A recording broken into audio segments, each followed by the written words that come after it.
오늘 우리가 읽은 본문 말씀 에베소서 5장 15절에서 21절까지 봤는데, 이 말씀을 가지고 성령을 받으라가 아니고 성령을 따라 살자, 지금 성령 충만으로 살아가자 그랬어요. 성령 충만 받으라. 이미 우리가 성령 충만에 대해서 말씀도 들었고, 여러분들은 하나님 영이 와 있다는 것도 인정하고, 그래서 그러면 하나님이 영이 내 안에 와 있는 이 성령의 인도함으로 우리가 살자, 완전히 성령 충만으로 살아가자는 제목입니다. 그럼 오늘 주님 말씀에서 하시는 말씀이 세월을 아끼고 방탕하지 않고 사는 삶은 어떤 비결일까? 그렇죠. 우리 보고 하는 말씀이 세월을 아끼고 방탕하지 말고 지혜롭게 살아가자. 그것은 어떻게 살아가는 것이 세월을 아끼고 방탕해. 한마디로 말하면 우리에게는 인생의 고귀한 시간이에요. 여러분들이 뭐 70년까지 80년까지면 굉장히 길고 오래 사는 것 같지만, 지금 80세 살인 분들은 어째요? 100세 산다고 그러시잖아요. 긴 것 같으나 잠깐이라는 얘기고, 또 사람은 생명이 더 살고 싶은 마음이 있다는 거예요. 그러면 이렇게 한번 주어진 내 인생을 어떻게 살아야 정말 보람되게 세월을 아끼면서 잘 살 수 있을까? 소중한 내 인생을 얼른 생각하면 막 살아도 돼요. 누가 막 살은다고 여러분 두드려 패고 뭐라 하지는 않아. 그런데 막 살아봤자 손에 쥐는 게 없지 않나. 그런 세상에서 아무리 내가 열심히 하고 열심히 해도 결국 나는요, 나중에 죽을 때 보면 세상이 난 다 배반한 것 같아. 다 떠나잖아요. 혼자만 가잖아요. 근데 하나님 나라의 성령의 인도받는 삶은요, 지금은 육과 영이 갈라져서 분리되는 것이 힘든 것 같이 보이는지 모르지만, 우리는 잠시 하나님 보실 때 눈 감았다 뜨는 시간이래요. 우리는 많은 고통을 겪을는지 모르지만, 그러면 잠시 후에 다시 만나서 주님이 준비한 그 나라 가서 영원히 산다는 거예요. 어떤 거? 영원한. 근데 육은 7, 80년에 잠깐 사는 삶, 그것도 건강해야 70년, 80년 살아요. 만일 예를 들어서 연약한 아이로 태어났다면 그 아이는 고통을 겪다가 얼마 못 살아 돌아갑니다. 어른들도 사람들의 마음은 재수가 없어서 그렇다고 그러죠. 교통사고 난다거나 지나가다가 뭐가 떨어져서, 아니면은 나도 모르게 넘어져서, 아니면은 불이 나서. 인생이 짧아요. 자기도 모르는 삶에. 우리를 어디라도 다치고 장애자가 된다면 그 사람은 한번 순간적으로 생각해 봤어. 눈이 아파, 눈이 먼다면, 이거는 손 하나 아픈 것보다 더 못하지 않을, 더 강한 것 같은 마음이 들어서 이건 안 된다. 눈 안 보이면은 여러분, 보던 사람이 안 보면 어떻게 살겠어요? 그죠? 굉장히 마음이, 다 보던 거 눈 감고 소리는 들려오지, 봤던 일은 상상이 되지, 하루 이틀 아니고 아마 깝깝해서 우리가 살 수가 없어.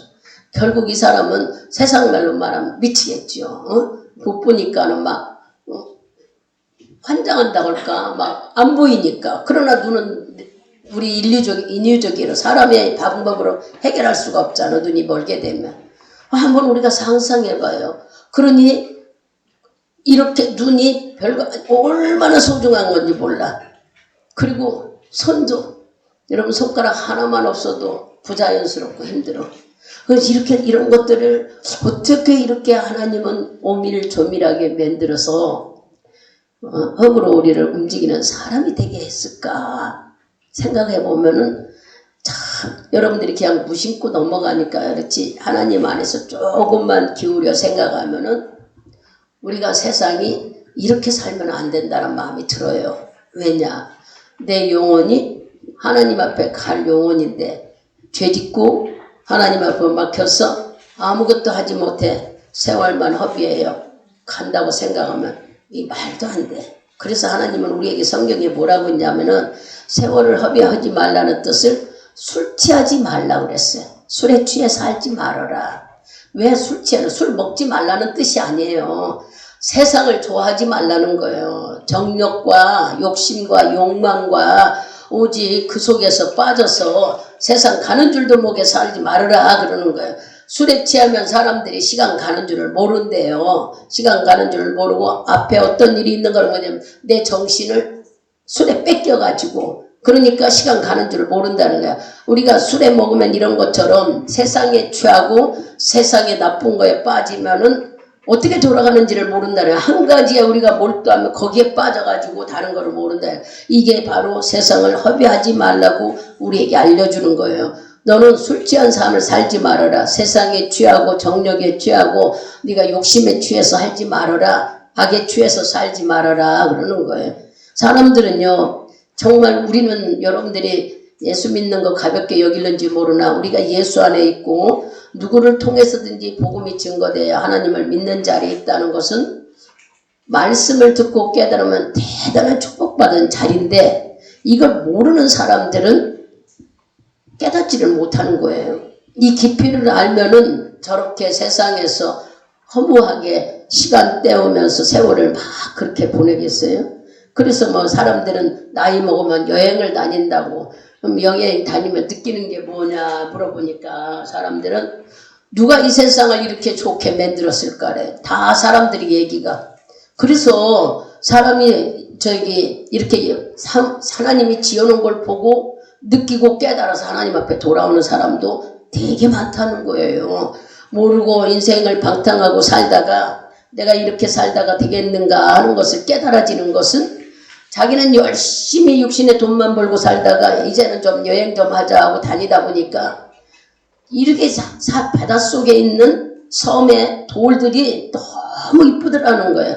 이게 사람으로 만들 일이 아니라는 것이 깨달아지니까 그러면 누가 이랬을까? 분명히 만든 사람이 있지 않을까 하다가 내가 이걸 물어보러 가야 되겠다. 이거 물어보러 가는 데는 교회밖에 없구나. 그러고 교회를 왔는데 찾아와서 뒤에 목사님한테 제가 이러이러한 갔는데 그 속에 있는 돌들이 너무 세워진 돌이 너무 이뻐서 아무리 비에 깎이고 바람에 깎인다 해도 이건 사람의 손이 만들 수가 없다고 그래. 그러니 이 만든 사람이 누군가 궁금해서 왔다고. 그래서 그 사람은 그때부터 예수 믿고 사람이 바뀌어지는 사람도 있다고 그럽니다. 그러니 늦게 예수를 만난 분도 있고 빨리 예수를 만난 분도 있다는 얘기예요. 우리는 이제 오늘 이 얘기를 들으면서 세월을 아껴라, 술 취하지 말라, 어떻게 살아야 내가 세월을 아끼고 세상 속에 내 시간을 버리지 않고 살 수 있을까? 이게 이제 오늘 주 요점이잖아요. 이미 답은 성령 충만으로 삽시다 하고 나왔지만 어떻게 사는 것이 성령 충만인가 우리가 잘 몰라. 어떻게 해야 시간을 아끼는지를 몰라요. 그냥 이렇게 살아가는 것이 시간을 아끼는 건지 또 어떤 사람은 무조건 교회 다니면 시간을 아끼는 줄 알아. 그러니까 우리가 잘 모르는 것들을 오늘 주님께서는 성령으로 조명해서 말씀하셔요. 여러분이 믿는 성경, 이 성경에는 구약이나 신약이나 하나님이 성령을 주셔서 주님께서 그 사람들을 통해서 예수를 말하라고 나와 있어. 예수를 알려주라고 다 성령에 감동되어 하나님이 예수를 일러주라는 말 속에는 뭐가 있어요? 바로 성경은요. 예수 믿는 사람의 복 주고 싶어. 하나님이 생각이 들어있고 하나님이 마음이 담긴 것이 말씀이에요. 나는 너희들이 세월을 아끼지 말고 세상에 취하지 말고 하나님 성령이 주시는 힘으로 이 시간을 귀하게 여겨라. 네가 복받는 자가 되라. 이렇게 권면하는 거예요. 이 성경은 전부 다. 그래서 오늘 말씀도 하나님께서 우리에게 하시는 말씀이 나는 네가 복받아 잘 살기를 소원한다. 망하지 않기를 원한다. 그래서 아니 복받기를 원하는데 왜 망하지? 하나님이 주었는데도 주를 인식하지 않고 지가 했다고 지가 모든 걸 해놓은 것 같이 해서 교만함으로 인하여 망해버리는 일은 없더라고. 하나님이 원하는 것은 성경에 그런 얘기야. 너는 내가 너의 복받을 길을 알려줬고 망하지 말는 길도 알려줬다. 그게 바로 뭐냐? 성령이 하나님의 영이 네 안에 들어가면 네 가는 길을 인도해 줄 것이다. 오늘 답이 그렇게 나와 있어요. 그러니까 여러분들이 아니 나는 아무리 성령의 인도를 받으려고 해도 안 되는데 어떻게 하느냐. 바로 이런 사람들은 어떤 사람이야? 이런 쪽으로 하나님이 하나님 말씀을 지식과 정보로 듣는 사람. 이론적으로 듣는 사람은 감각이 없어. 그리고 들어도 또 똑같아. 시간이 내 건양 내 맘대로 써요. 그러나 성령이 감동하여서 주는 삶은 어떻게 살아요? 깨닫고 변화가 일어나 성령을 체험했기 때문에 정말 이 시간이 소중하구나. 내 인생이 하루하루가 귀하구나 하는 거 알게 되면은 될 수 있는 대로 감사가 넘치고 기쁨이 있어요. 똑같은 삶이라도 교회에 똑같이 와서 말씀을 들어도 어떤 사람은 기쁨이 있고 감사가 넘치고 어떤 사람은 그냥 왔다 그냥 가는 세월 보내는 삶을 살게 돼요. 이것을 지금 두 개를 말씀했어요. 이론적으로 듣는 사람은 감각이 없으나 성령을 인정하고 내가 안에 하나님 영이 들어와서 나를 이렇게 사랑하고 지옥왕국에 보냈다는 십자가의 피로 나를 죄를 용서해 주시고 하나님 자녀로 나를 삼으셨다. 이런 말씀을 깨닫게 되면 이 사람은 어떻게 살까? 고맙고 감사하는 마음이 들게 사는 거예요. 그래서 이론적으로 사는 건 지식으로 알게 되고 체험하고 경험한 자는 삶이 달라져요. 깨달아지니까 자꾸 방탕하는 삶이 아니라 감사하는 생활이고 시간이 아까운 거예요. 내가 이러면 안 돼요. 여러분 시간이 아깝다는 뭐예요? 입을 열어 구하는 모든 것마다 준다고 했는데 그 말씀 뒤에는 네가 구하지 못하여 얻지 못한다. 내가 입을 열지 못하여 얻지 못한단 말이 뒤따라 들어오니까 성령을 체험한 자는 수시로 기도할 수밖에 없어요. 이 말씀들이 자꾸 깨달아지고 들려오니까 그래서 성령 받은 자는 성령이 인도하는 대로 사는 것이 내가 변화되는 일인데 성령 받았다는 것이 뭘까? 어떤 막 뜨겁게 막 은사를 받아야 성령 받았냐? 아니에요. 이제 그 말씀을 여러분들이 잘 들어야 돼요. 우리는 이제 말씀만 듣고도 잘 알아. 왜냐? 하도 들었어. 선악과를 따먹어가지고 죄가 사람들 속에 들어왔어요. 그래서 로마서 5장 12절에 보면은 한 사람으로 인하여 많은 사람이 죄를 졌다고 그랬어요. 이미 우리들은 흙으로 빚어서 주님이 흙으로 빚어서 훅 하고 불어줬을 때 하나님이 영을 주셨는데 왜 이 영이 죽었을까? 죄를 짐으로 인해서 죽어버렸어요. 하나님과 나와의 관계가 죽어버려서 우리 속에는 하나님이 주신 영이 없어. 아담과 하와로 인해서 죄를 졌기 때문에 죄는 하나님이 거할 수가 없어요. 그래서 죽어버렸어요. 이미 우린 다 죽었었어요, 영이. 그럼 어떻게 살았느냐고요? 예수를 믿고 우리가 거듭나야 산다는 말. 요한복음 3장 갑시다. 다른 말은 다 들어서 알지만 요한복음 3장 말씀은 여러분 실제로 읽어야 돼, 입으로. 요한복음 3장 5절에서 8절까지 찾으셔서 다 같이 큰 소리로 합독합니다. 요한복음 3장.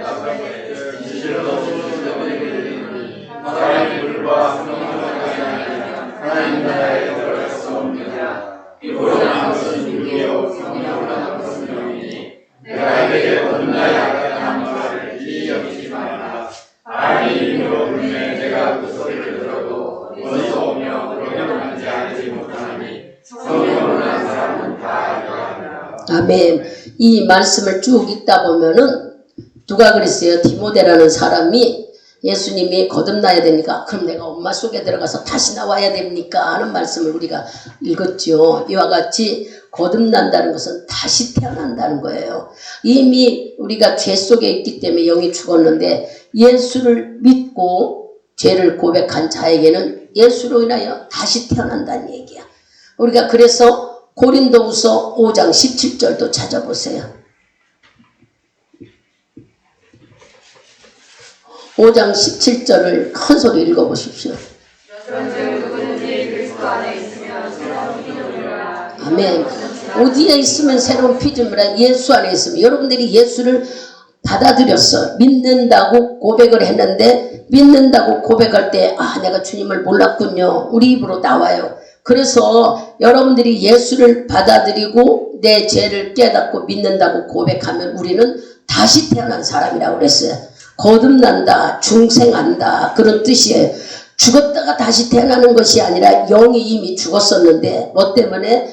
아담과 하와로 인하여 죄를 졌기 때문에. 그래서 우리는 죽었었어요. 근데 죽은 영을 하나님하고는 만날 수가 없어. 저 안 믿는 사람이 영이 죽어서 주님을 몰라. 똑같다는 얘기를 지금 일러주는 거예요. 그러면 우리는 뭐였느냐? 우리는 교회 와서 말씀을 듣다 보니까 예수를 계시고 하나님이 계시다는 걸 자꾸 듣다 보니까 알게 돼. 그러면 여러분의 마음이 뭐예요?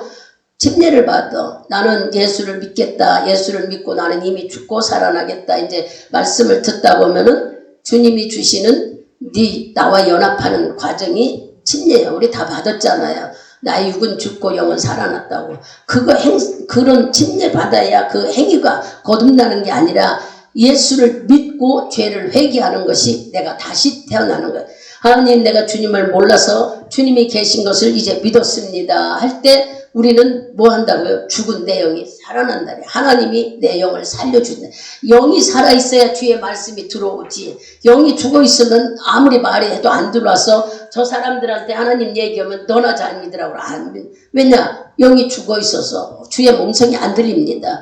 영이 살아있어야 주의 음성이 들려요. 성령 충만하면 내 속사람하고 하나님 말씀이 부딪혀서 일어나 스파크가 일어나가지고 깜짝 놀라는 일이 일어날 때 성령이 충만함이 일어나는 거예요. 깨달아지는 거예요. 아, 내 속에 하나님이 주신 속에 말씀을 듣고 보니까 말씀은 찾아 들어가는 게 뭐예요? 이것이 내 것이라는 걸 알게 되기 때문에 그럴 때 우리는 거듭나는 삶을 사는 거예요. 그러니까 여러분들이 거듭난다 중생이라는 것은 어떤 큰 역사가 아니라 내가 예수를 믿고 죄사함을 받았다고 믿을 때에 내 영은 살아있다는 얘기야. 주님이 이것을 뭐라고 표현했어요? 여기 7절에 그랬잖아요. 7절, 8절에 네가 거듭나야게 했단 말을 이상하게 여기지 마. 내가 다시 태어나라는데 뭐 이상하게 여기지 말라. 어떻게 깨달으라고? 바람이 불 때, 바람이 임의로 불 때 네가 그 소리를 들어도 바람 부는 소리를 들으지만 어디서 왔는지 모른대. 그리고 또 어디로 가는지도 모르고 여러분들이 손에 바람을 집어보면 펴보면 없어. 그저 분명히 바람이 스쳐서 시원한 걸 알았는데 눈에 보이지도 않고 잡히지도 않고 아무것도. 이와 같이 성령도 네 안에 이렇게 훅 들어온다는 얘기를 하는 거예요. 이제 알아들었어요. 뭔 말인지. 그래서 여러분 속에는 다 성령 하나님이 주신 영이 살아있는 사람. 우리가 다 거듭났어요. 새로 태어났어. 누구로? 옛날에는 죽어 있었는 일인데 하나님의 사람으로. 그러면 하나님의 사람은 뭘로 태어난? 하나님 말씀으로. 그래서 우리는 하나님 말씀을 먹고 자라는 거예요. 근데 맨날 육이 옛날에 있었던 육신의 이것이 우리를 걸려. 자꾸 우리를 괴롭혀. 육의 세력이 막 권세 있게 우리를 눌러. 세상 거 좋아하게 하고 욕심 갖게 하고 이거 없으면 안 된다는. 그 육은 옛날에 나도 모르게 들어있던 우리들의 육신이 내 속에서 아주 쓴 뿌리로서 우리를 괴롭히지만 이런 얘기가 로마서에 나오잖아요. 그렇지만 결국 누가 이겨요? 하나님의 사람이 이겨. 말씀을 듣고 기도하고 말씀을 듣고 기도 계속 그 이슬비 옷 젖듯이 우리가 성령이 계시다는 걸 인정하는 삶 속에서는 승리하게 됩니다. 그러고 우리가 바뀌어지는 거예요. 그냥 우연히 되는 게 아니라 이렇게 내가 거듭났어. 예수 피로 내 죄는 다 용서받고 이제 다시 태어났다는 것이 말씀을 듣고 분명히 예수를 믿으면 거듭나야 우리가 구원을 얻는데 거듭나야 천국. 거듭나는 게 뭐? 예수 믿는 거. 예수를 믿지 않으면 거듭났다고 볼 수가 없어요. 영이 죽어 있으니까. 그래서 예수를 믿고 그분이 나를 위해 죄를 용서해 줬다는 이 피공로를 인정할 때에 놀라운 일이 일어나는 거예요. 내 안에 하나님이 영이 나를 움직여 간단 말이에요. 이거 믿을 때 역사하는 것이지 믿지 않을 때는 아무 일도 안 일어나. 생각하고 나는 하나님 믿어. 이렇게 하는 것이 믿는 게 아니에요. 일단 믿는다면 내가 바뀌어진다고 그랬어요. 지난 금요일 저녁에 성령이 내 안에 들어오시면 뭐 한다고 그랬어요? 여러분의 생각을 바꾼다고 그랬잖아. 그리고 또 여러분이 하나님 자녀라는 것을 알게 내 안에서 자꾸 알려준다고 일러줬죠. 그러면 성령이 내 안에 들어오면 생각이 바뀌는 게 뭐예요? 실수하지 않는 거예요. 망하지 않는 거예요. 생각이 바뀌어진 게 죄 짓지 않는 거란 말이에요. 그리고 내가 하나님의 자녀라는 것을 자꾸 가르쳐 주니까 세상을 지은 하나님이 나의 아버지래요. 이 생각을 하면 우리가 죄 짓겠어요. 하나님이 속상하면 일을 하겠어요. 안 한다고요. 내 속에서. 그래서 내가 안 하는 게 아니라 내 속에 있는 속사람이 나를 이끌어가는 거예요. 그 사람이 누구예요? 예수를 믿는 믿음의 사람. 갈라디아서 2장 20절 있는 것처럼 내가 산 게 아니고 예수 그리스도가 내 안에 산다고 우리가 고백하는 것처럼 여러분 속에는 바람처럼 보이지 않은데 하나님의 영이 들어와 있어. 이제 이 말씀이 이해가 되지요. 그래서 우리는 거듭나야만이 예수를 만날 수 있는 것이지, 그게 거듭나는 것은 예수가 내 죄를 위해 죽으셨다는 걸 믿는 거, 하나님의 아들이 예수로 이 세상에 오셨다는 걸 믿는 거, 이런 것이 바로 거듭나는 증거예요. 근데 이걸 믿지 않으면은 여전히 내 영은 죽어 있어서 아무리 하나님이 얘기해도 듣지도 않고 순종도 안 돼. 여러분, 믿음이 없으면 안 된다는 얘기를 하는 거예요. 그래서 히브리서 11장 6절에 믿음 없이는 하나님을 기쁘게 할 수 없다 그랬잖아요. 믿음이 있어야 돼. 예수가 나를 위해 내 죄 때문에 죽으셨다는 걸 인정하고 받아들여야 주님이 여러분을 통해서 깨달게 하시고 알게 하고 알려주지, 믿음이 없이는 죽은 영혼이 뭐를 알겠어요. 아무리 일러줘도 그냥 들은 걸로 끝나버리지. 이제 이렇게 해서 자세히 설명해 줬으니까, 이제 무엇을 잠깐 생각해봐. 성령이 내 안에 오시면 진리 가운데로 인도해. 진리. 요한복음 16장 13절을 찾아보세요. 요한복음 16장 진리의 영이 오시면 그가 너희를 모든 진리 가운데로 인도하시리니 그가 자의로 말하지 않고 너희 듣는 것을 말하시며 장래일을 너희에게 알리시리라. 아멘. 성령이 내 안에 오시면 진리로 인도하신대. 진리가 뭘까? 한마디로 말하면 하나님 말씀, 진짜 그렇게 볼 수 있지만 거룩하고 정결하고, 한마디로 말하면 타락하지 않고 방탕하지 않고 말씀대로 사는 영, 이렇게 살게 된다는 거예요. 성령이 오시면 나를, 내 죄를 위해 죽으셨다는 것이 내가 하나님 자녀라는 게 내 안에 있는데 나쁜 일 하러 가겠어요? 하나님 모르게 거짓말하고 하나님 모르게 죄 짓는 일 하겠어요? 내 있는 속에 있는 영이 살아있기 때문에 이리로 안 가. 우리를 이렇게 가게 만들어.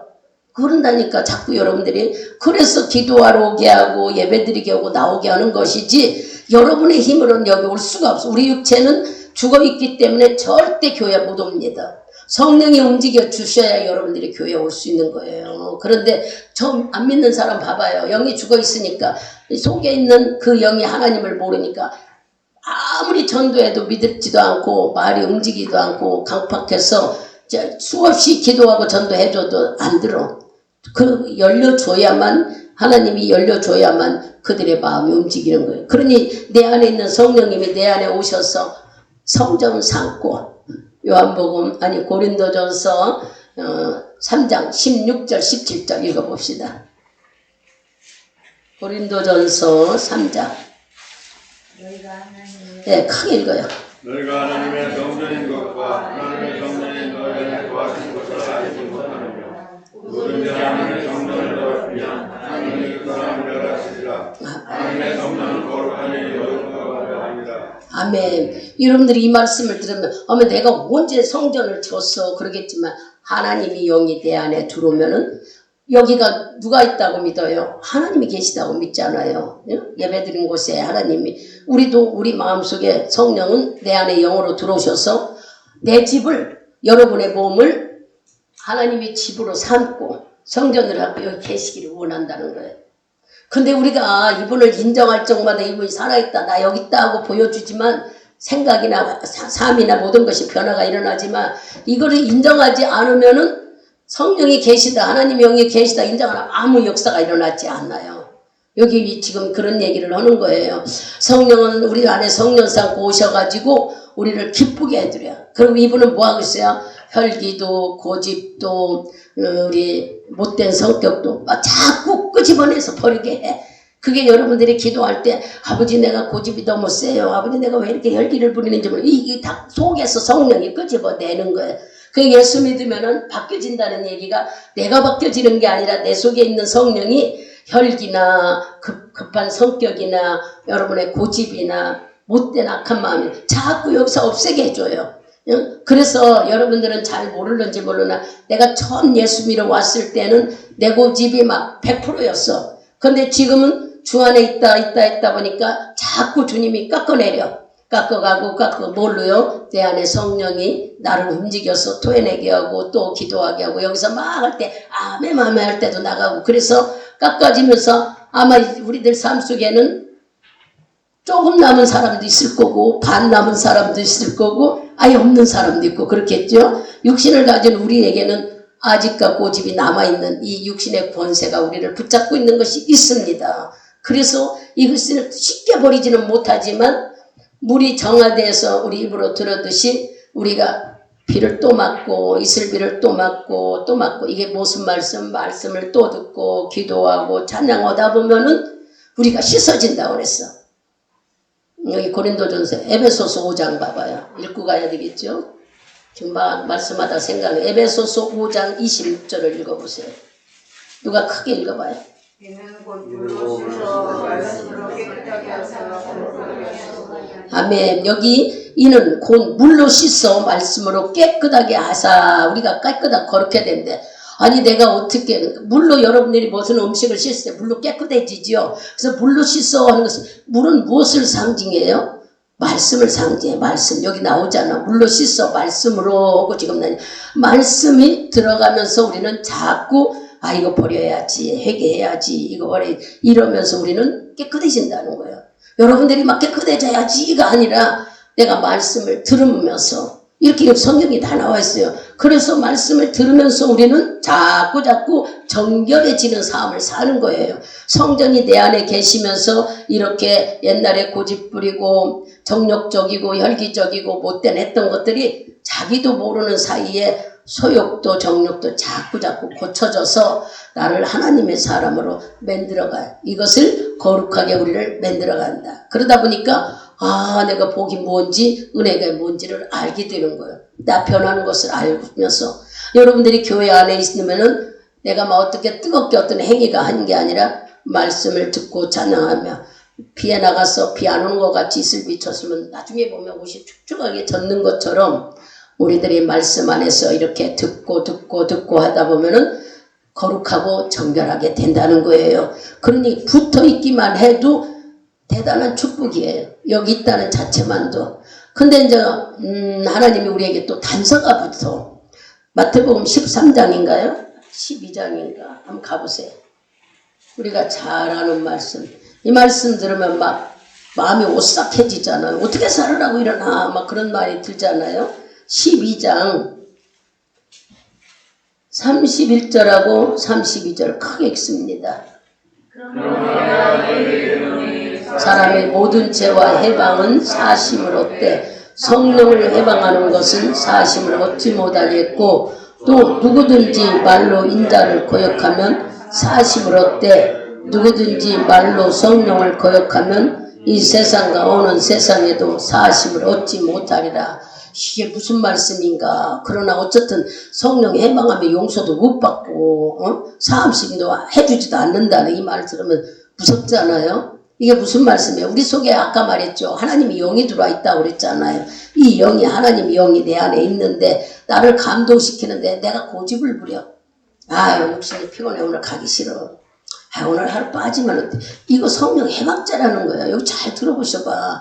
네 속에 하나님의 영, 그게 바로 하나님이 주신 성령인 이 영이 성령인데 여러분들이 이 영이 뭐 여러분은 성령을 충만해야만 되는 줄 알아. 성령 살아있는 영, 성령 충만 또 있어. 이제 좀 읽어보면 이제 알려드릴게요. 그러니 성령이 내 안에서 하나님의 영이 내 안에서 야 오늘 기도하라. 아, 피곤해요. 또 새벽 예배 아이고 나가야지 해놓고 못 일어났어. 이거 거짓말하지 말라는 거예요. 이게 성령은 다 네 편에 있는데 왜 자꾸 성령이 네 마음을 움직여주는 네가 성령을 거슬려서 죄를 짓느냐. 이거는 그러면 하나님이 무섭게 죄 용서 안 해준다. 이만큼 중요하다는 걸 가리키며 이 말을 뒤집으면 뭐라고 그래요? 네 안에 성령이 있으니 성령이 네 마음을 움직이는 대로 따라 움직이라는 거예요. 성령이 움직이지 않으면 죽은 영혼이라고 했잖아요. 아까. 그래 내가 살아있다면은 이분은 내 속에서 자꾸 뭐 한다고? 죄를 씻어주고 정결케 만들고 거룩하게 만들고 정죄하지 않게 자꾸 고집과 내 못된 것을 다 고쳐주면서 당신이 쓸 그릇으로 만들고 계셔. 이 안에서. 그래서 우리 마음을 움직인다고. 예배드리러 가라, 기도해라, 성전에 가라. 근데 우리가 핑계를 대잖아요. 환경 때문에 습관적으로 못 가고 뭐 자기 사정 때문에 자기 욕심 때문에 자기가 미혹돼서 못 가는데 맨날 환경 때문에 핑계대고 제 애기들 때문에 핑계대고 뭐가 바쁘다고. 주님 이거 다 알고 이거 해방죄라는 거야. 내 일을 방해하는 너희 그 못된 것은 난 용서하지 못하겠다. 이 말씀이 얼마나 무서운 말씀인데 우리 전부 다 이런 죄를 졌지 앉은 사람 어디 있겠어요? 그러면 하나님 우리 용서 안 하시겠대요? 주님은 이 말씀을 뒤집으면 하나님께서 네 영이 네 속에 있는 영이 또 움직이는 대로 하지 왜 자꾸 육신에 따라와서 휜다 그러고 말 안 듣느냐. 그러면 너 영 죽는다. 빨리 와라 그런 뜻이에요. 그러니 이 말씀을 들으면서 얼른 성령이 내 안에서 하나님이 원하신 대로 나를 이끌어간다는 걸 믿는다면은 순종해야지. 그게 뭔데요? 아까 얘기했죠. 성경은 뭐 한다는 하나님이 성령으로 쓰신 사람이 복받은 일, 망하지 않는 얘기를 얘기해 주는 거라고 일러줬어. 그러니 주님이 나를 이렇게 말하는 너 망하지 말아라. 너 가정도 있고 네 건강도 있고 너 물질도 있고 부모도 있는데 너 망하면 되겠느냐. 그렇게 살면 망한다. 그래서 망하지 말라. 그 소리를 일러주는 거예요. 이제 뭔 말인지 알아들었지요. 그래서 여러분들이 내 안에 하나님 영이 와 계시는데 성령이 하시는 나를 움직이는 거를 여러분이 육신적으로 생각으로 막고 있다는 얘기야. 시간 없다, 바쁘다, 아프다, 누가 와서 뭐 했어. 이러지 하지 말라고 지금 일러주는 거예요. 세밀하게 일러주. 이 얘기만 하다면 시간 다 가니까 이제 다른 얘기로 넣으면 이렇게 하면서 우리 주님은 또 우리에게 고린도전서 6장 가봐요. 고린도전서 6장에 이렇게 속이지 말라 하면서 무슨 말씀을 주고 계시는지 고린도전서 6장 19절하고 20절을 봐보세요. 너의 몸은 너희가 하나님께로부터 받은 바 너희 가운데 계신 성령의 전인들을 알지 못하느냐. 너희는 너희의 것이 아니라 값으로 다신 것이 되었으니 너희는 너희 몸으로 하나님께 영광을 돌리라. 아멘. 바로 성령이 네 안에서 너를 뭐하고 계시다고? 네가 네 것이 아니다. 성령으로 받은 생명 하나님의 전이니 내가 네 안에 있음으로 인해서 값으로 삼게 됐으니 뭔 값이었어? 예수님이 목숨으로 피를 흘려서 죽었는데 그 목숨으로 나를 살려주셨다는 값이 있다는 게 값으로 산 것이니 네 것이 아니다. 이제부터는 하나님께 기쁨을 드린 영광을 드린 성전이 되라는 게 몸이. 우리는 이런 뜻을 잘 모르고 그냥 내가 믿어야 성전이고 안 믿으면 성전 아닌 게 아니에요. 이미 하나님 영이 내 안에 와 있는 사람에게는 내가 값을 목숨을 주고 너를 샀다. 그러니 네 거 아니다. 값으로 산 거지니 이제부터 네 거 아니니까 내 것이니까 네 안에 있는 성령을 가지고 영광을 올려라. 뭐예요? 하나님이 기뻐하시는 삶을 살아라. 그게 바로 우리가 주 앞에 나오는 일이고 예배 드리는 일이에요. 그런 일이에요. 그러니까 성령이 내 안에 와 계시면 그분이 나를 감동감화시킨다. 하자고 하는 대로 가는 사람. 이게 바로 세월을 아껴서 사는 삶이라는 거예요. 성령의 감동감화를 받고 사는 사람이 내가 이 소중한 인생을 방탕하지 않고 사는 삶이다.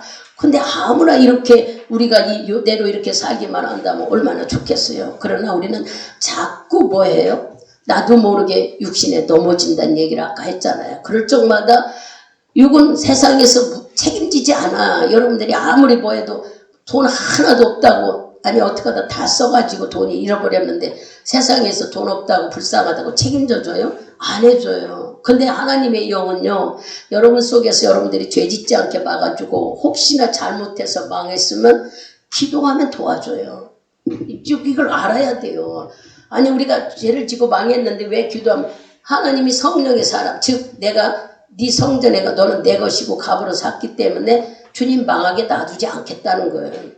이 생각만 해도 우리는 수지 맞은 삶을 사는 거예요. 내가 하나님께 붙들려서 내가 어렵고 힘들 때 뭐 하면은 주님께 나와 그 사정을 얘기하면 그래서 우리에게 너 불가능이 있는데 네가 해결하지 못하는 문제 갖고 와라 그러는 거예요. 물질 아무리 내가 하려고 해도 안 됐잖아요. 하나님이 열어줘야 물질 들어줘. 그러면 하나님이 그 문제 갖고 들어오라는 내가 나가는 것이 있고 들어오는 게 있어야 되고 생활해야 되고 이 정도로 이만큼 필요한데 하나님의 자녀라는 내가 거지 노릇 하면은 주님 망신시키고 어디 가서 뭐 할지 몸에 건강하다 해도 지혜가 없어 아무것도 못합니다. 지혜를 주세요. 계속 붙잡고 기도해야지. 하나님은 자기를 인정하는 자들의 삶을 들어주신다고 우리에게 말씀해. 그런데 이걸 듣지 않고 세상에 취해서 시간 가는지 모르고 텔레비 보고 그냥 한량없이 이걸 뭐라고 그랬어요? 방탕한 생활하지 마라. 술 취한 생활하지 말라 그랬어요. 술이 취하면은 생각을 뺏겨서 그 사람의 행동이 삐뚤삐뚤 가. 그리고 넘어지고 막 다쳐도 아픈 줄도 몰라. 이렇게 살지 말라는 거예요. 하나님은 지금 우리 보고 오늘 본문 말씀에 에베소 5장 18절에 술 취하지 마라. 세상에 취해서 이 시간을 방탕에 다 버려 값없는 시간을 보내지 말아라 하고 우리에게 권면해 주는 거예요. 어떻게 살기를 원할까요? 하나님은 성령이 네 안에서 너를 움직이는 대로 살기를 원해요. 이렇게 살지 않는 사람을 우리는 성경에서 알려줬어요.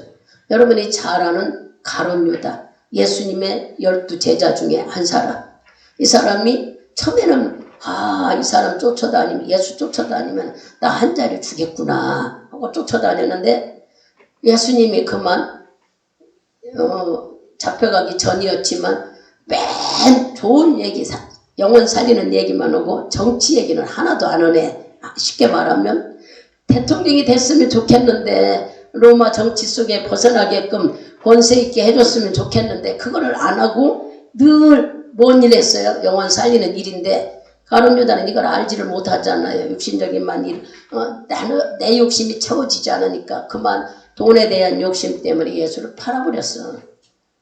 어떤 방법으로 그랬어요? 한마디로 말하면 마귀가 유혹하는 물질의 욕심 때문에 그만 자기 선생을 팔아버린 거예요. 그것뿐이에요. 사도행전을 보면 또 누가 그랬어요? 아나니아 삽비라. 아나니아 삽비라도 처음에는 성령이 충만했어. 교회에서 막 성령이 충만하니까. 그랬는데 성령이 충만한 것을 사탄이 껴서 싹 망쳐버렸어. 아니 하나님께 해야지 했는데 그것을 우리 육신의 생각으로 이래서 못하고 저러지만 이렇게 망해버렸어. 어떻게 하면 돈도 써보지도 못하고 죽어버렸어. 여기 목숨이 죽은 얘기가 사도행전 5장 집에 가서 읽으세요. 시간 없으니까 사도행전 5장에 나오죠. 그렇게 결국에는 아나니아도 삽비라도 죽어버려요. 그러면 또 창세기 속에 누가 나와요? 가인이란 사람. 가인과 아벨이 나오는데 똑같이 하나님께 예배를 드렸어. 근데 내 정성으로 드린 가인은 하나님께 올려드렸는데 자기는 농사를 져서 정말 정성으로 올려드렸는데 예배를 받지 않았어. 근데 자기 동생 아벨은 양을 잡아서 피를 잡아 짐승을 올렸는데 그 제사는 받았어. 깨닫지 못하니까 내 거는 안 받았다고 시기 질투나서 죽여버렸어. 동생을. 하나님은 보이지 않을게 누가 죽였는지도 모르고 누가 제사를 받았는지 보이지 않으니까 어떻게 못 자기 동생을. 이거 뭐 때문에 그랬어요? 시기 질투하는 마귀가 그 마음에 욕망으로 가득 차게 유혹해가지고 홀딱 넘어져. 사탄이. 여러분들이 마음속에 이런 마음을 얼른 깨달으면 우리 마음은 내 것인 것 같지만 하나님이 붙잡고 일할 때 있고 사탄이 우리를 유혹해서 사탄이 오면요 눈도 가리고 귀도 가리고 우리 생각도 멍청이가 돼버려. 홀딱 속아. 마귀는 자꾸 우리를 그렇게 속이는 것이 했지요. 왜냐? 망하게 하려고. 그래서 지옥 굴고 가려는 게 마귀 목적이고 하나님은 자기 목숨을 부어서 우리를 살렸기 때문에 우리가 망하지 말고 잘 되기 위해서 항상 내가 잘 되는 길을 인도하시려고. 그러나 우리가 분별하지 못하면 결국 우리는 망하는 거예요. 그래서 여러분들이 기도하고 성령 충만한 것이 왜 그럴까? 하나님께 지혜와 지식을 얻어서 분별하게 살려고 기도하고 하나님께 도움을 청하는 거예요. 알고 기도하지 않으면 지혜가 오지 않아. 자기 고집일 뿐이에요. 알고 하나님께 도와달라고 기도할 때 지혜와 지식이 와서 어떻게 할 수 있는 것들이 깨달아지고 알게 되고 내가 정 모르고 하나님께 기도만 하면 하나님은 돕는 손길을 붙여 이래. 하나님은 사람을 통해서 이래요. 성경 속에서도 보면은 사람을 통해 이랬죠. 구약 때는요. 어떻게 했었어요? 하나님께서 어떤 사람 하나를 성령 충만하게 시간이 오래 가는데 우리가 신약에도 얼른 보면은 여러분이 아는 침례 요한. 요한은 예수님 오시기에 길을 닦았던 사람. 여러분들이 집에 가서 누가복음 1장이 좀 길어요. 근데 거기 얘기는 다 누구 얘기냐면은 침례 요한과 예수님이 태어난 얘기를 해요. 근데 반은 거의 3분의 2는 침례 요한 얘기예요. 그러니까 딴 건 몰라도 몇 군데만 한번 봐보자고요. 누가복음 1장을 가보세요. 왜냐 그러냐면은 하나님이 영이 우리 속에 들어와서 어떻게 하는가를 여러분들이 아셔야 돼. 성령이 내 안에 충만했을 때는 이런 놀라운 일이 일어나나 그렇지 않을 때는 막 죽었어요. 그러니까 하는 얘기를 보시라고. 누가복음 1장을 가보면은 다 읽지 못하니까 우리가 제일 끝에 아니 13절을 봅시다. 13절 크게 읽어봐요. 천사가 일러가로되 사가라여 무서워 말라. 너희 간구함이 들린지라. 내 아내 엘리사벳이 너희 아들을 낳아주리니 이름을 요한이라 하라. 이 앞에 쭉 읽어보면은 5절부터 읽어보면 이 두 사람이 나이 많고 남편은 누구였어요? 사가가고 아내는 엘리사벳이었어요. 5절에 보면은 그래서 이 사가랴는 주님께 제사 지내는 제사장 역할을 하시죠. 제사장이었어요. 직무를 했다. 근데 어느 날 주님이 찾아와서 지금 얘기를 하는 거예요. 야 사가랴야 놀라지 마. 내가 너한테 일러줄 테니 네가 아들을 하나 주겠다. 그 아들의 이름을 요한이라 해라. 이 얘기를 읽으면 누구 생각나요? 아브라함 생각나죠? 아브라함도 주의 성령으로 아이를 받았는데 어떻게 했어요? 실수를 한 번 했잖아요. 누구로 인해서? 하갈로 인해서 이스마엘을 낳아서 어려움을 겪었는데 여기도 실수한 얘기를 여러분들이 보셔봐. 그래서 요한이라고 줬는데 이분이 나이는 쭉 읽어보면 18절에 나는 나이 많고 아내도 나이 많아서 애기 못 납니다. 이거 말도 안 되는 일이에요. 그러니까 주님이 뭐라고 그랬어요? 믿지 않으니까 20절 읽어봐요. 이르는 날까지 내가 벙어리가 되어 너희 말을 못하리니 이는 내가 내가 듣지 않으리라. 하나님께서 벙어리가 되게 하셨어. 믿지 않으니까 벙어리가 되게. 아브라함은 이삭을 줘가지고 가정이 풍지풍발 나는 어려움 속에 믿지 못하면은 우리가 믿지 못하고 자기 생각대로 이렇게 망하고 어려운 일이 일어난다는 걸 보여주는 이야기예요. 그래서 하나님이 침례요한 아버지죠. 내가 너 아들 주고 그 아들이 태어나면 침례요한이라고 지라고 했는데 나이 많았다고 그러니까 그냥 입을 벙어리가 되게 만들었어. 왜냐? 불평하고 하나님을 믿지 못하는 거 부정적인 말은 아예 무덥게 만들어버렸잖아요. 그리고 그 다음에 쭉 읽어보면 나중에 아이가 태어납니다. 태어났는데 그 아이를 태어날 때에 그 이름을 뭐라고 짓지 하고 사람들이 그럴 때에 남편한테 물어보겠다 하니까는 그 말씀이 어디쯤에 나와요? 61절 봐봐요. 쭉 내려가서 61절을 읽어보세요.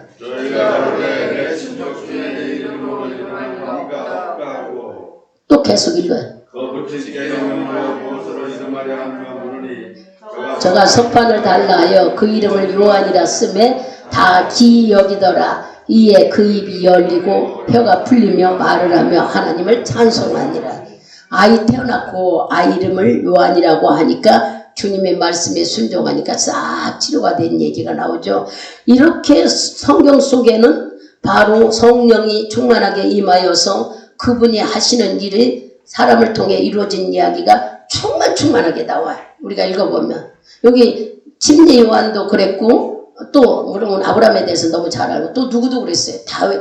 다윗은 아들 중에서 제일 못난이었고 배움도 없고 못난이고 키도 작고 목동이었어. 근데 어떻게 하나님이 제일 못난이고 목동인 양을 치는 목동을 들어서 왕을 만드셨을까? 여러분들이 사무엘상을 가서 읽으면은 그 다윗에 대해서 쭉 나오죠. 이 시간이 많이 가니까 제가 얘기를 하는데 사무엘상을 가서 읽으면 다윗 얘기가 사무엘상 17장을 보시면 돼. 다윗 얘기가 쭉 나오는데 다윗은 아버지 엄마가 예수 믿으니까는 그 믿음 그대로 본받아서 목동 양을 치면서도 계속 피리 만들어서 찬양을 해. 하나님 노래 찬양을 했어. 세상 노래 하지 않고. 그리고 우리가 시편에 읽어보면은 그 은혜로 받은 복이 많은 다윗이 뭐라고 썼어요? 소 한 마리를 잡아서 하나님께 드리는 것보다 하나님은 하루에 찬송 7장 부르는 걸 더 기뻐하신다. 진짜예요. 다윗이 경험한 얘기를 하는 거예요. 여러분 하루에 찬송 몇 번 합니까? 한 장도 못 한다고 했잖아요. 그래서 교회 와서는 막 큰 소리 해요. 찬양이 여러분의 속에 있는 더러운 귀신이 떠나가고 닫혀진 마음이 열어지고 놀라운 일을 하는 것이 찬양이에요. 저는 눈먼 자가 눈 뜬 것을 경험한 것이 찬양으로 찬양만 부르고 다녀 딸을 잊어버려서 딸을 못 찾는다고 헤매고 돌아다니면서 찬양을 불렀대. 골목골목 돌아다니면서 우리 아이가 어딜 갔을까? 멀리 가지는 않고 동네는 해먹이고 다니겠지. 이 딸을 어떻게 찾을까? 그래서 눈이 멀었던 딸이 그냥 앞으로만 가다 보니까 어디까지 가는지를 알지 못하는 이 딸을 찾아야 될 거 아니겠어요? 그래서 그 엄마는 계속 찬양만 부르면서 동네를 돌았던 낸지 안 돌았더니 또 돌고 어떻게 마음이 멀리 안 가고 여기 있을 것이다 하는 생각이 들어서 그랬더니 그 찬송 소리를 듣고 딸이 엄마를 찾아왔다는 거예요. 그리고 그 다음에 계속 그 엄마가 찬양을 부르고 그 딸이 눈 뜬 얘기. 저는 그런 간증을 들으면서 그 간증이 이렇게 어떻게 한 게 아니라 제가 사람을 통해서 들으면서 너무 깜짝 놀랐어요. 자기가 장본인이라고 이게 딸이라고 했을 때. 여러분 찬송은 이렇게 놀라운 능력이 있다는 걸 알아야 돼. 근데 우리는 찬송 부르는 건 예배도 아니야. 그리고 막 기도할 때 여태까지 찬송 불렀는데 이제부터 첫 시간이래. 이 말도 안 되는 소리 좀 하지도 말아요. 여기 와서 앉아있는 시간이 예배 드리는 시간이 여러분이 집에서 나올 때부터 예배야. 근데 무슨 말씀이 찬양 예배냐고. 그건 이제부터 쓰지 말아요. 몰랐으니까 썼으니까. 예배 드리는 이 시간을 주님이 함께 하라고 했지. 이제 첫 시간이 마지막 시간. 첫 시간이 어디 있어? 찬송 부를 때 이미 하나님 우리 마음을 다 열었는데. 그래서 찬송 부를 때 여기 앉아야 돼요. 여러분들이 찬송을 입 다물고 있으면 안 돼. 찬송 부를 때 내 속에 있는 악한 귀신이 다 떠나가고 선한 사람으로 주님이 만들어는 말씀이 들어갈 수 있도록 옥토밭을 만들어주는 거예요. 제가 이 말씀을 하나님께 깨달을 때는 내가 환상을 보는데 자꾸 마음에서 큰 돌을 걸러내고 작은 데를 고르는 이게 뭘까? 밭에서 골라야 하는데 왜 마음속에서 이렇게 이 강대상이 앉아 기도하는 도대체 이게 뭘까? 그러면 제가 궁금해서 하나님께 여쭤봤더니 마음에 큰 근심, 작은 근심, 너 닫혀있는 불안함 다 끄집어내는다는 거예요. 이게 찬송에서 오늘 찬송이 얼마나 좋은 줄 아세요? 우리 말씀 들을 때만 중요한 줄 알아. 찬송 불러 마음이 열려져야 말씀이 들어가지. 찬송 부르지 않고 말씀만 중요해하고는 마음이 안 열려지면 어떻게 말씀을 깨달아져. 마음이 이미 찬양으로 열어야 되는 것이지. 그러니까 찬양 부를 때부터 와서 찬송을 불러야 내 마음이 열려져서 말씀 들을 때에 내 속에서 그 말씀이 감화감도 아 이것이 아니었구나 이건 잘못했구나 하나님 이거는 버리게 하고 이거는 내 속에 넣어주 이런 마음이 말씀 들을 때 막 오잖아요. 이게 감동감화라는 거예요. 성령이 내 안에 계시면 이렇게 감동시키는 마음으로 감화되는 마음으로 우리가 사는 것이 세월을 아낀다는 거예요. 그러면 왜냐하면 감동 감화를 받았으면 우리는 믿음은 뭐 한다고 그랬어요? 순종이 같이 따라온다고 했어. 머릿속에 믿는 것으로 생각만은 멋진 게 아니라 행동이 따라오는 게 믿음이라고 했으니 여러분들이 이 말씀을 들으면서 아 감동 감화가 일어나면 내가 버려지고 새롭게 되는구나. 그래서 말씀을 듣는 거 아니에요?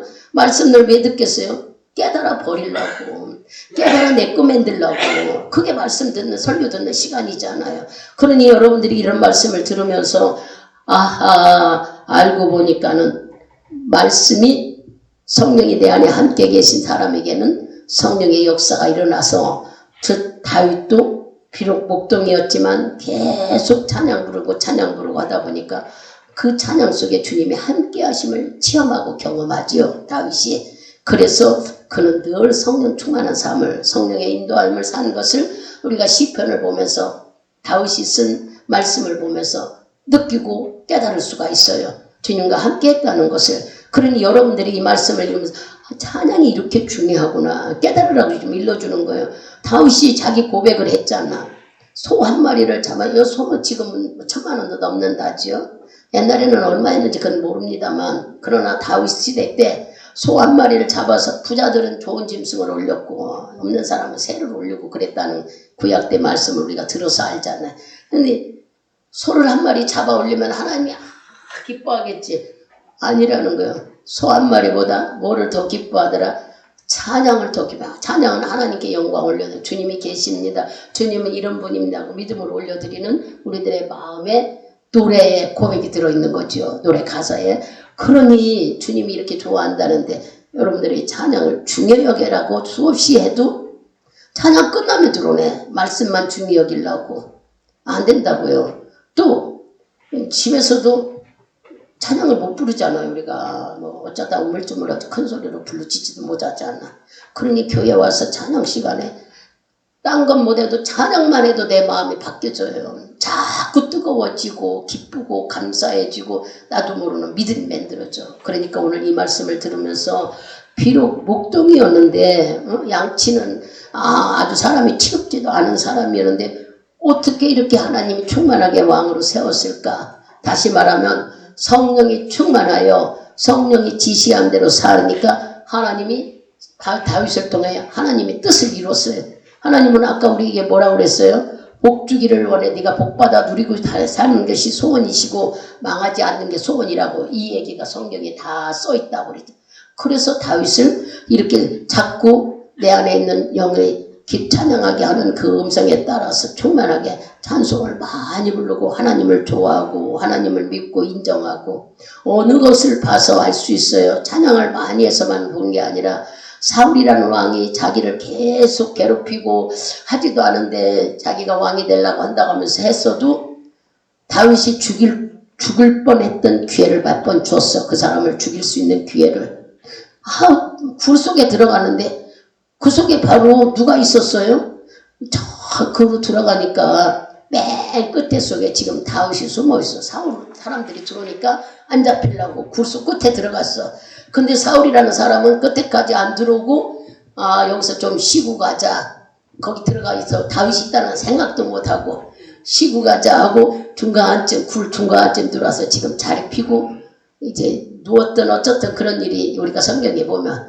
그런데 군사들이 왕이 자니까 바깥이 굴 바깥에만 지키고 안에는 지금 편히 쉬라고 아무도 없는 줄 알고 다 나가줬죠. 얼른 우리가 상상하고 그려보면 나가지고 아마 아니 지킨 사람도 졸려서 옆에서 쭈그리고 자지 않았는가 상상을 하면은.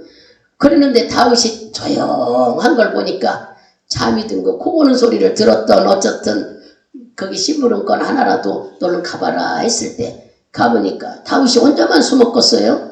다윗을 쫓아다니는 사람이 600명이 있었다고 그랬어요. 600명은 항상 같이 다녔어.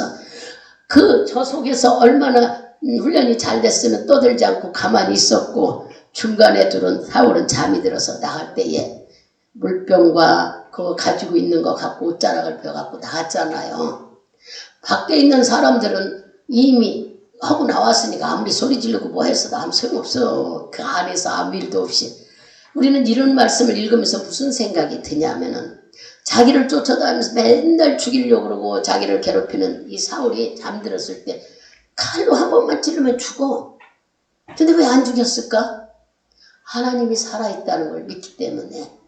다윗이 그랬어요. 하나님이 세운 왕을 내가 어떻게 죽일 수 있느냐. 우리가 볼 때 다윗 마음은 하나님이 자기 안에서 성령으로 와 계시다는 것을 성경에는 나오지 않아도 이미 알았고 주님의 눈이 자기를 보고 있다는 걸 믿었어요.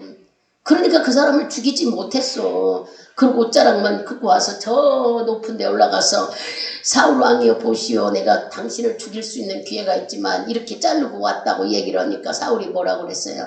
내 목숨을 죽이지 않고 살려준 거 고맙다 그러고 내 뭐 사랑하는 아들아 뭐라 막 쭉 나와 사무엘을 상하를 읽어보면 이럴 정도로 다윗이 마음이 어땠다고? 주님을 인정하는 삶으로 살았다는 얘기. 우리는 어떻습니까? 우리는 나를 괴롭히는 사람 어쩌다 코너에 몰렸다면 지지고 볶고 너는 오늘 잘 만났어. 왼수는 애담을 날에서 만난다고 아주 내가 힘이 세면 내가 두세 사람이 내 편이고 저 사람 하나는 가만히 있지 않았을 거예요. 우리들의 모습과 비록 구약 때 다윗의 목동이었던 마음을 헤아려 보면서 깨달은 거예요.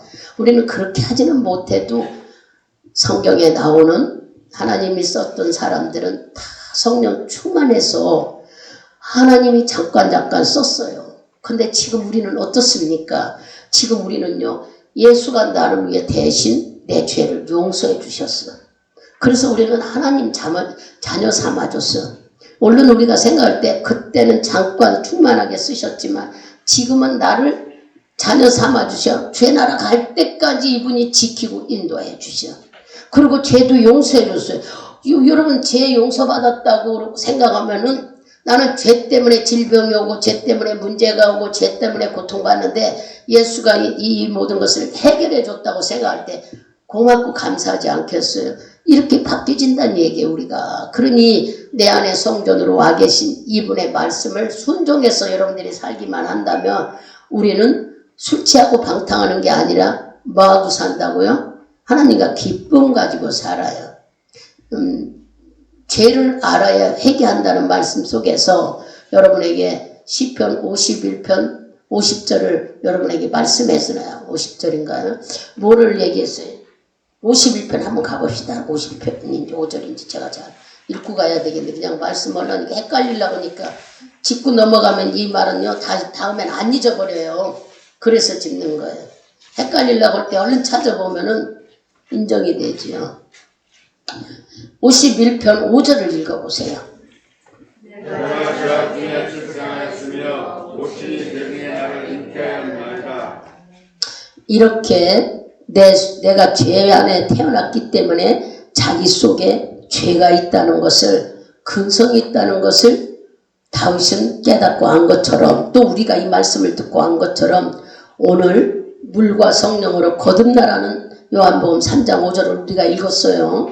물과 성령으로 말씀으로 하나님의 영으로 거듭나야만 네가 된다. 우리는 이미 예수를 믿고 예수가 나를 위해 죽으셨다는 걸 인정한 여러분, 하나님의 영이 내 안에 와서 우리는 거듭난 사람이에요.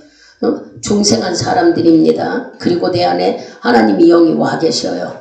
이제부터는 우리가 바뀌어져야 돼요. 변화돼야 됩니다. 누구처럼? 사도 바울처럼. 바울이 사도행전 9장에 읽으면은 예수를 만나, 예수를 믿는 자들을 잡아다가 감옥에 가두고 괴롭히고 고통을 줬던 사람이 사도행전 9장 속에 예수를 만나가 완전히 바뀌어졌어요. 그죠? 이렇게 성령이 여러분 속에 들어오면은 복음이 받아들여서 바뀌어져야 된다는 얘기예요. 우리도 성령이 내 안에 들어오면 이제 성령의 사람으로 살아야 돼요. 그냥 예수 믿는 사람, 교인인 것처럼 이게 아니야. 성령이 내 안에 함께하는 영적인 사람으로 우리가 살아야 돼요. 그래서 오늘 제목이 성령 충만으로 살아갑시다 하는 것은 성령 충만한 삶으로 내 삶을 유지해 가는 여러분이 돼야만 삶에서 변화되는 일들, 성령의 역사하는 일들, 때로는 내가 세상에 빠져 방탕하는 일, 어려움을 겪는 일을 겪지 않습니다.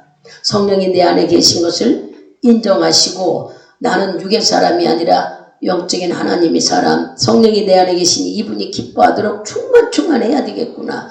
세상을 이기고 방탕을 이기는 건 성령 충만밖에 없어요. 여러분 성령 충만하면은 세상 거 좋다는 거 마음 안 가, 버렸죠. 근데 성령이 충만하지 않고 그냥 왔다 갔다 하는 사람이 세상 친구들이 좋고 세상 것이 좋아져. 저도 그런 경험을, 친구도 좋고 친구도 어지간히 많았는데 내가 걔 싫어하고 무슨 감정 있는 것도 아닌데 안 만나지고 멀어지고 결국엔 세상 친구 하나도 없어요. 나 어떻게 이렇게 친구가 없나. 그래도 세상 친구 하나라도 하나도 없어요. 누가 그렇게 했을까? 주의 일을 하다 보니까 하나님은 거기 생각나지. 여러분 친구를 버리려고 해서 버린 게 아니라 연락이 단절되면은 멀어져 버리는 거야. 그렇게 많고 좋았던 친구들이 하나도 없어요 지금은. 왜냐? 내 소식을 모르고 나도 그 소식을 몰라 연결해보지 않으니 전화도 해보고 한 번씩 1년에 아니면 몇 년에 한 번이라도 만나면 알 텐데 아예 만나지를 못해. 20년 세월 속에 하나님은 집에도 못 가게 했다고 그랬잖아요. 결혼식, 제사 아예 갈지 못하게 만들어서 주일날 하는 거. 왜 그랬을까? 지금 생각하면 왜 그랬을까? 내가 세상에 방탕하는 걸 하나님 볼 수가 없었던 거지요. 죄 짓는 걸 더 망하는 삶을 볼 수가 없었던 거예요. 내가 아니라 나는 몰랐는데 하나님이. 그러니까 다 끊어준 거예요. 여러분들도 성령 안에 살면은 내가 좋았던 것이 저절로 끊어져. 저 귀찮게 전화 오네. 아니요, 내가 전화하고 연락 안 하면 자연히 끊어져. 끊어지는 게 뭐가 좋은가요? 예수 안에 살다 보면은 그들을 만나고 오면 상처 입어요. 비교가 되고 또 그들의 얘기가 괜히 자극이 되고 그렇게 돼버리니까 하나님이 아예 하지를 못하게 만드는 거예요. 그래서 여러분 나쁜 것 같이 여길런지 모르나 내가 성령에 취해서 하면은 자연히 외부와의 단절하면서 주님과만 생활을 하게 만들어. 그래서 우리가 예수 성품, 성령의 성품, 성령이 주시는 갖가지 은사들, 성령이 주시는 예수님의 마음, 온유와 절제와 이렇게 사랑하는 마음 우리에게 주시면서 안 되려고 하면은 또 붙잡아 일으키시고 되고 안 되려고 하면 또 그렇게 되면서 오직 네 가는 길이 이게 복받는 길이라고 우리를 끌고 가셔요. 여러분들이 안 된다 생각 따버리고 이제부터 내가 거듭났다, 중생했다, 내 하나님 인형이 내 안에 와 계시다, 이걸 인정하면서 영령이 내 안에 계시다는 걸 믿고 그분이 나를 감동시켜 하자는 마음이 들을 때는 무조건 순종하세요. 아유 다음에 하지, 내일 하지, 뭐 이따 하지, 며칠 잘 정해서 아무 일 없을 때 하지, 그러지 말라고. 그게 다 뭐라고 그랬다고요? 해방죄라고 한 말씀을 잘 깨달아 알아들어요. 내가 기도 안 하는 거 하나님이 해방하는 일이래. 내가 예배 빠지는 거 하나님이 방해하는 일이래. 근데 우리는 그런 거 절대 생각 못해요. 이게 죄라는 거 아무것도 못하. 그래서 한번 빠질 수도 있지. 내가 뭐 예수 떠나는 것도 아니고 내가 믿음 잊어버린, 이렇게 합리화시켜 우리가. 이게 여태까지 우리가 잘못 생각했다면 싹 버리고 하나님을 믿고 주께 복 받으려고 결단했다면 이분의 말에 순종해가는 여러분이 되어서 주님이 나를 세월의 방탕함이 아니라 성령의 인도함 속에서 주시는 복을 누리고 나누고 끝까지 지키며 갈 수 있는 여러분이 되기를 이 말씀 속에서 축복드리겠습니다. 기도합니다.